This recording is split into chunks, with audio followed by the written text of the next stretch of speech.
नमस्ते गाइस, फेरि पनि हाम्रो साथीभाइको हाम्रो सलियाहरूको भ्लग आयो।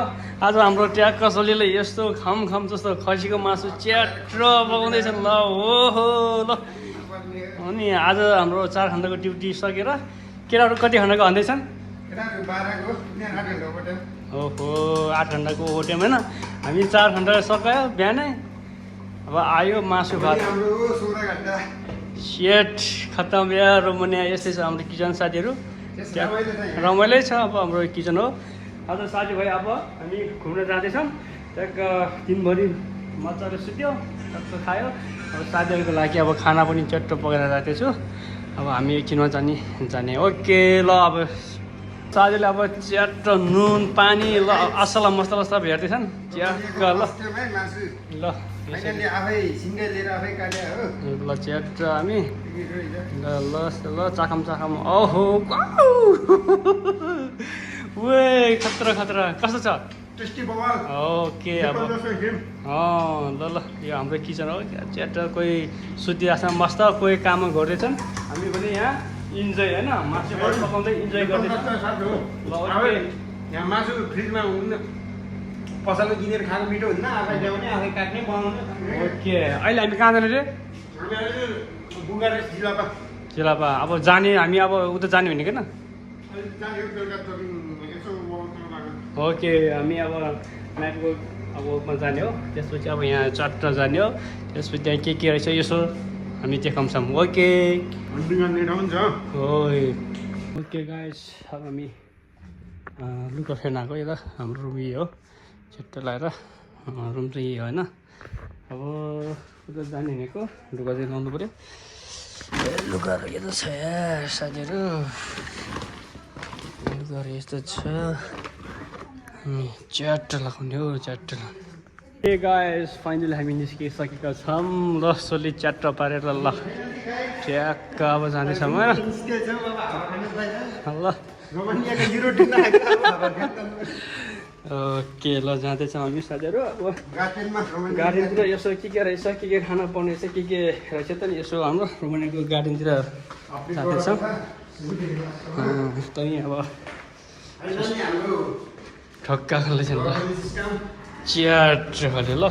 यही निस्क्यो अब ल। यो नि है हाम्रो नेपाली दाजुभाइहरू छ यता। यो चाहिँ अब यो रिसाइकल कम्पनीमा हाम्रो नेपाली दाजुभाइहरू पनि छन्।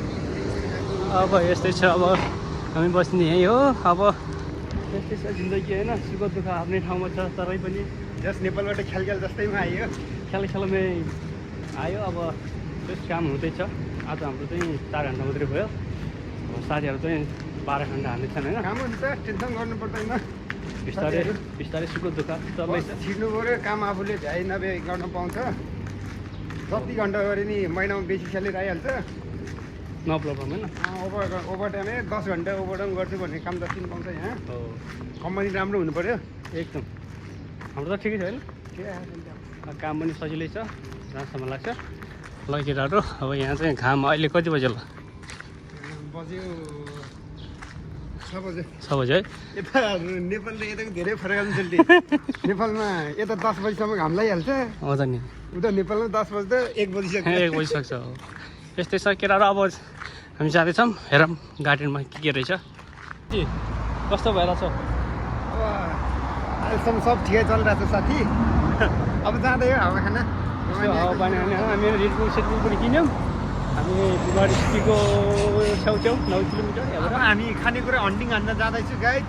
हेरौँ होइन के खाना पाउँछ। यो गाडीहरू त्यत्तिकै थाङ्गा राख्ने, चलाउने मान्छे कोही छैन यहाँतिर। ल साथीहरू खाना पाउँछ, खानेकुरा हन्टिङ हान्न जाँदैछु। देखाउने चाहिँ तपाईँहरूलाई प्रशस्तै रूपमा।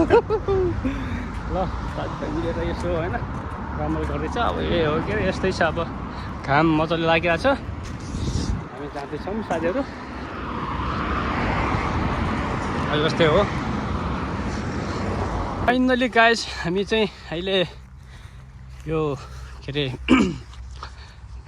भन्नै भयो, जङ्गल भनौँ कि वन भनौँ होइन, यस्तो छ। अब खानेकुराहरू यहाँ हो केटाहरू। यहाँबाट पुरा खानेकुराको अब स्टार सुरु हुन्छ। अब यो खाने जुन चाहिँ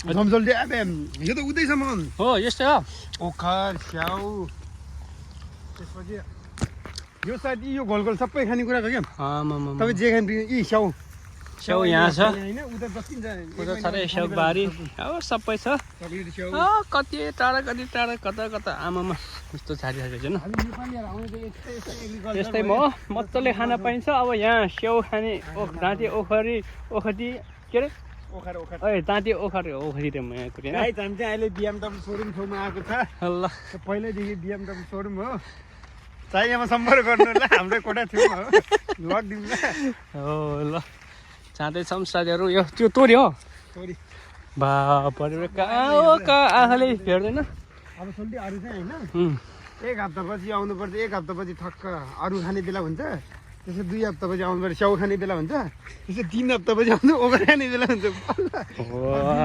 खतरा छ यहाँ चाहिँ नेपालमा जसले केही भन्दैन टिपेर त भ्याउँदै खाएर भ्याउँदैन त्यतिकै फालिहाल्छ बने चाहिँ स्याउ अनि ओखर त्यसपछि यो के भन्छ आरू होइन आरू आलु बक्रा त्यस्तोको रहेछ अब यो सबै खानेकुराहरूको बन्द छ यस्तो छ आज दुईजना इन्जोय गर्ने भयो केटा हो हामी एसटिम के अरे माउन्टेन ड्यू यहाँ छ नि एसटिम कि माउन्टेन ड्यू यहाँ भाषा पनि जानेन रेड बुल लिन गएको सात ल्याइको नेपाली कति पऱ्यो अब 33 रुपियाँ हुन्छ 1 रुपियाँको ल्याइको सात ल्याइको रेड बुल खाँदैछु गाइज कस्तो हुँदो रहेछ चस्छ सकिँदैन ल केटाहरू साथीहरू यस्तै छ अब रोमानियाको हाल खबरहरू ओके ठिक छ अलिकति बियर जस्तो रहेछ के हो बेर पऱ्यो क्या बियर जस्तो रहेछ आमा यो त तोरी कहाँ तोरी यत्रो ठुलोमा लगाउने तोरी पनि कति सानो सुतेर खानु भेट्ने रहेछ है अब ल साथीले त पुरा सुतेर खानु भेट्ने रहेछ आमा ओखर पनि त्यस्तै भेट्ने सबै ल गाइस हाम्रो भिडियोलाई पनि लाइक सेयर सब्सक्राइब गरिदिनु होला ठिक छ होइन जिन्दगी सुख दुःख आफ्नै ठाउँमा छ आजभोलि गर्मी चलिरहेछ गर्मी छ जाडो महिनामा पुरा हिउँले ढक्छ अब गर्मी भए तापनि त्यति साह्रै खप्लिन सक्ने गर्मी त छैन होइन ठिक्कको ज्यानलाई ठिक्क हुने खासै गर्मी त हुँदैन युट्युबको ठिक छ अब उतातिर खानु जाऊँ है हामी यस्तो त कति नार्कोबाट पुरा यस्तो दिनभरि घुमे नि भ्याउँदैन तपाईँ मैले जस हामी चाहिँ मजाले खाना पाउने भयो यो सिजनमा गर्मीमा गाइज रेड बुल हानेको जानलाई शीतल भएर यस्तो छ अब साथीहरू अब यता चाहिँ फेरि छुट्टै ठाउँमा नि छ नि हो टक्क केटाकेटी बस्ने हो यो झारिदिन खतम पार्क जस्तो हो कि ल केटा ल कस्तो शीतल भयो त्यो चाहिँ माउन्टेन ड्यू है साथीहरू तपाईँहरू पनि खानु होला यता सस्तो के है अझै यता रेड बुललाई चाहिँ महँगो बियर त फेरि 2 रुपियाँ पाउँछ नेपाली 33 रुपियाँ कति 63 नेपाली 63 रुपियाँ पाउँछ बियर त हो त नि 2 रुपियाँमै यसलाई फेरि 7 रुपियाँ एउटैले यहाँ बियर पानी खानु जस्तै हो यहाँ पानीले महँगो पर्छ बियर सस्तो गर्मी भयो भने साथीहरू यो माउन्टेन ड्यू खाएर चिसो हुनु होला ओके गाइस फाइनली हामी अब यहाँतिर यसो घाम यस्तो छ यो छाया के अरे शीतलमा बसेर गफ गर्दै होइन अब हामी खानेकुराहरू पनि खायो मजाले होइन सली धेरै गर्मी हो ल ठिक छ 27 डिग्री 27 डिग्री शीतल तातो यहाँ झाडीतिर यस्तो छ तै पनि अब बसिँदै हो त्यो घरको अलि उतै हो यस्तै छ ठिकै छ जस रमाइलो लागिरहेको छ हाम्रो भिडियोलाई लाइक सेयर सब्सक्राइब गरिदिनु होला च्यानलको नाम चाहिँ गोलेक्स भ्लग भन्ने छ त्यसमा चाहिँ लाइक सेयर सब्सक्राइब गरिदिनु होला अब हाम्रो हरेक टिम चाहिँ प्रत्येक डेली भ्लग हामी हाल्छौँ होइन जस रमाइलो भनौँ अब सुख दुःख आफूलाई रमाइलो लाग्छ यो ठाउँ ठिकै छ है अब हावा पनि ठिकै छ अब हामी चाहिँ यहाँ यो चाहिँ बारी रहेछ जौबारी तौरबारी सबै रहेछ ठिकै छ ओके बाई बाई भन्दै हजुरलाई बिता धन्यवाद नमस्ते हस्त नमस्ते ल गाइजहरू है